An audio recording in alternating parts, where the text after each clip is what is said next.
Hey veggies, how's it going? Welcome back. So if you're new around here, then hi, my name's Jane Saute. I write recipes for a living, and this is Myrtle, my campervan. She's a Volkswagen T4, and it's together in this tiny kitchen that me and Myrtle bring you guys awesome one-pot camping recipes.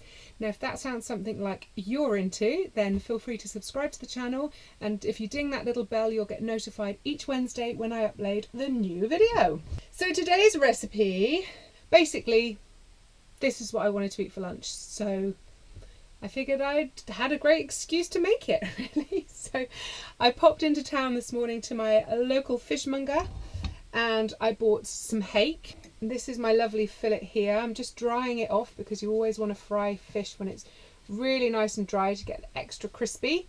So all I'm going to do is pan fry this lovely piece of hake, then I'm going to serve it with an anchovy butter and some vegetables, and that's it. So let's get cooking. Really important when you cook fish, especially fish with skin that you want to go crispy, really important that you heat your pan up first, add your oil. Now you want your oil to be shimmering, not smoking, not burning, so it's doing a nice little pretty dance on the surface. Then I'm just going to season the skin side with some salt.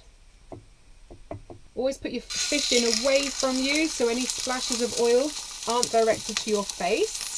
That's not a good look, let's be honest. And then you'll find that the fish probably wants to curl up a bit, so just push down with your spatula and then leave it. Don't touch. You want all that moisture to evaporate from the skin, and you want the skin to go nice and crispy and caramelized underneath, so do not touch it at this point. So I'm also going to mix the anchovy butter to go with it. Now I have a tin of anchovies here that is 2 years out of date. I bought a stack of these. They were reduced to 5p a tin, and the bargain hunter in me just couldn't say no, so I dread to think how many tins I bought. I don't personally mind eating out of date tin food. Feel free to use anchovies that are in date though. I won't hold that against you. We can still be friends, it's fine. So I'm going to put 2 or 3 fillets into a pestle and mortar. If you don't have a pestle and mortar in your van, don't worry, just use a fork and mash them up with the back of a fork. Oh, I love anchovies. So tasty. Oh, we're going to have a big clean up in here tonight. Okay, so anchovies are in. Let's put a block or 2 of butter in as well. And I'm sorry, I didn't bring my second camera, so you can't have a close-up at this, but basically it looks like some anchovy fillets being mushed together with butter. Oh no, you've got grease on the camera. Uh-oh. Pucker up, you lot.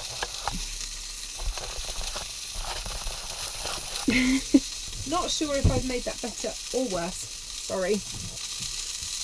That's what your butter's going to look like afterwards. And that is going to taste like a little bit of heaven. So I'm also going to put my veggies in now. I'm just using some broccoli, and I've just chopped that up into tiny little florets, and some yellow peppers. Now I'm not sure if this is going to come out very well on video, but hopefully it will. When you cook a piece of fish and you want the skin to be nice and crispy underneath, you need to do like 80 to 90% of the cooking on the skin side. And I'm not sure if you can see, but the bottom part of the fish is now white. The top is still pink and opaque looking. And what we're going to see is that the whiteness kind of travels up through the meat until there's just a little bit of rawness showing on the top, and that's the point when the skin will kind of disconnect and won't stick anymore, and you can then switch it over. Now I'm also going to add in a few dots of butter at this point as well. Oh, I so want to turn it over.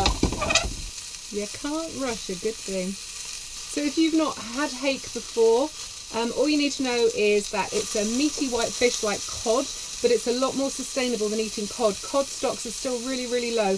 I'll leave a link below to a website that I use to check out the sustainability of different seafoods. It does highlight Cornish stock, but I kind of imagine that it would be pretty similar across the country. I think we're good. Fingers crossed. And that, my friends, is how you get a nice crispy skin. Look at that. Right, I'm going to turn the heat off now. The residual heat in that pan will finish cooking that piece of fish off. I think I'm going to have to decontaminate Myrtle this afternoon. There's grease everywhere. Okay, let's dish up. Caramelized peppers. Crispy fried broccoli. I love broccoli. Okay, now fingers crossed I can get this all in one.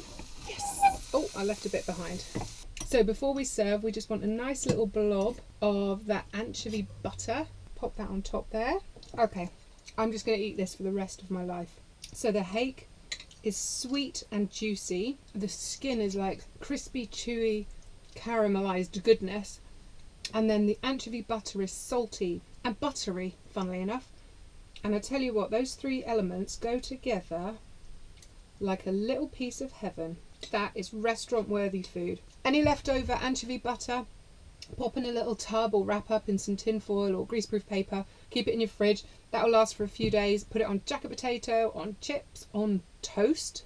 I might actually have to try that. I'll let you know. Swap up the veggies however you like, whatever you've got in. Most vegetables can be fried, and it just keeps the cooking process down and the washing up process down, which obviously we love. And that's it. So don't forget to check out, you've got the full recipe in the description box below, and I'll also link to that sustainability website if you're interested in which seafoods are the best ones to purchase. And I guess that's it for another week, my lovelies. Have a fabulous week. If you're off on an adventure this weekend, then obviously have a great time. And I'll see you next Wednesday. Until then, happy camping.